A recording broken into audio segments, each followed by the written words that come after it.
Good morning, friends. Welcome back to the channel. My name is Josh if you're new here, and this is my now 14-week-old black lab puppy, Onyx. So today's video is week 4 of training my new puppy. If you remember, in last week's video of week 3, we covered teaching the place command with no vocal command on a place board. Onyx.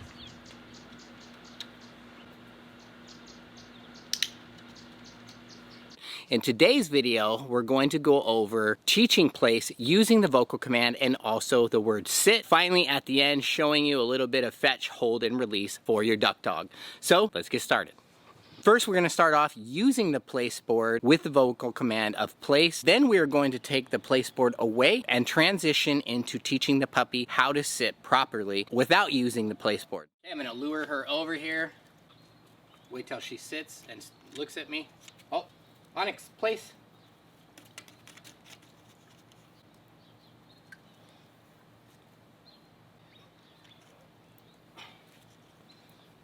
She's eating ladybugs. Let's try that one more time. Onyx, place. Yes, good girl. Good. Come. Yes, good girl. Onyx, place. Yes, good girl. Good girl. Good job. Make sure that you're giving them plenty of praise also while being rewarded. Come on. Yes. Onyx, place. Place. Yes, good girl.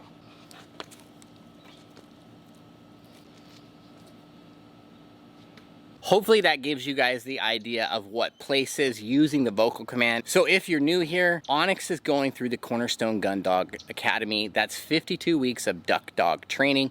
Now, a lot of this stuff in the very beginning, the basic principles and basic foundation and shaping with basic obedience, you could take and apply it to virtually any dog. Now, as we progress throughout the weeks and we move into different types of scenarios and training, and that is where I'm gonna say that that's where it's gonna switch for the average person and going into somebody that has a dog that they're specifically shaping for duck hunting. 100% of this platform with the Cornerstone Gun Dog Academy is designed for duck hunting dogs. Keep that in mind when you're watching these videos, but if you get some type of value and information out of this, apply it to whatever type of basic obedience or dog that you have at home right now. So we're gonna go ahead and pull the place board out of the way and show you what we do with teaching sit. Now, when teaching sit, the easy way is taking your hand and putting it above the dog's head and getting them to sit just like that.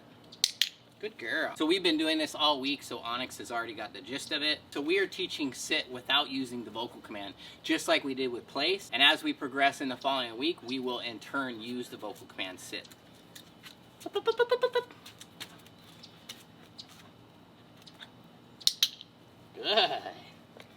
Good girl. Good girl.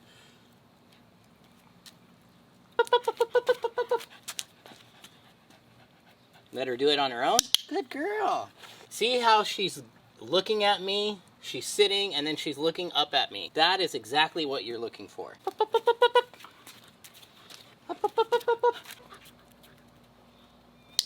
Yes, good. Good girl. Nice job. Nice job.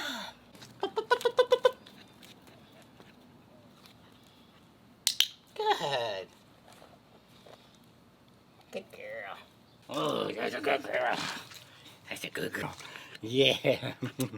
So that's what that looks like when you're teaching sit using no vocal command. So in last week's video, I talked about early retrieving and some of the things that we were working on. This week, Onyx's bumper came in. This is from Retriever Training Supply. If I can, I'll leave a link in the video's description below. But this was like, I think like 12 bucks or something like that. And this is a puppy bumper. This is specifically designed for puppies when you're working with duck dogs. They've taken off the sides here. So it's kind of a discouragement to get the puppies to focus on biting in the middle and targeting the middle. Now, before I had this, I was using a piece of PVC with some rolled up duct tape around it, as well as sock, and doing virtually the same thing and just tossing a couple retrieves here and there. Now that this came in, I'm 100% using this with all her retriever training. So today I'm going to show you early developmental stages, which is between week 3 and 4 of the Cornerstone Gun Dog Academy. This is going to be showing you fetch, hold, and release. I recommend only doing this 2 to 3 times and split that into several different times a day, and that way it builds up the drive in the dog. So that way when this comes out, this is considered a high value reward. As you can hear,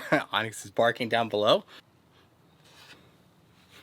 Apparently I had mud on my face and nobody told me. Thank you, Onyx.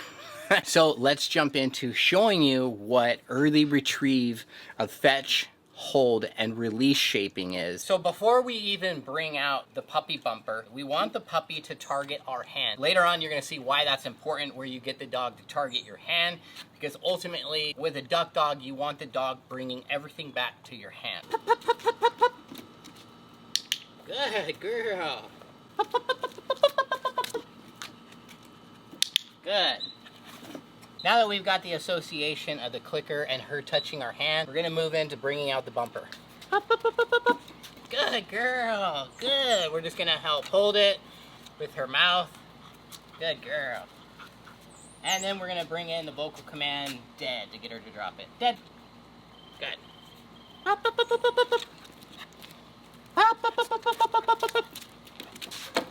Oh, good girl, good girl. Good. Oh, yeah. Oh, good girl. It doesn't really matter where she's biting on it. Dead. Dead. Good. But we're just shaping the behavior of her biting and targeting our hand with the bumper and then releasing it. This is the early stages of fetch, hold, and release. Yes, good girl. Good girl. Oh, that's a good girl. I'm kind of holding her jaw so she doesn't let go. Dead. Good. I'm not a professional dog trainer by any means. I might even be doing some of this wrong from the Cornerstone Gun Dog Academy. But I'm working, I'm training, I'm practicing. Yes, good girl. Good. Dead. Yeah, good girl. Good. That's gonna wrap up week 4 of the Cornerstone Gun Dog Academy of teaching sit, teaching place with the vocal command, as well as some of that stuff I was talking about, the early retrieve of fetch, hold, and release. I think that I may go ahead and just stay back in week 4 and continue to progress on week 4 until I feel like we're at a place where she's getting it 100%. You can only go at the pace of your pup. So I'm gonna go ahead and go put her up, and I'll come back and kind of close out this video. When it comes to dog training, you have nothing but time, especially when it's a puppy. You know, you want to shape and mold the dog that's best fit and it's gonna be most adequate to your scenario or whatever type of training that you're trying to develop and shape within that dog. So I hope that you guys got some type of value out of this week's video in week 4 of training my black lab puppy. If you guys enjoyed this kind of content, make sure that you give it a thumbs up, consider subscribing, and leave a comment down below on what type of dog you're training. If you've trained a duck dog, if you already own a duck dog, I'd be curious to hear some of your guys' thoughts and or tips and tricks. Other than that, I hope you guys have a great week and we will see you in the next video. Bye-bye.